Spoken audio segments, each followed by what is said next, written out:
మీలో ధర్మశాస్త్రము వలన నీతిమంతులు పరిశుద్ధులు అని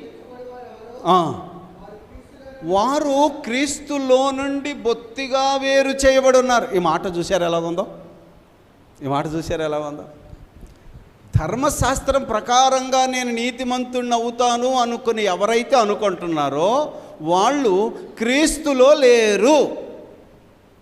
క్రీస్తులో నుండి బొత్తిగా వేరు చేయబడ్డారట.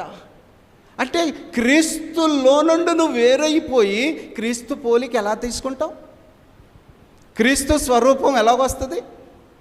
ఎవరంట క్రీస్తులో లేకుండా ఉన్నవాళ్ళు ఎవరు?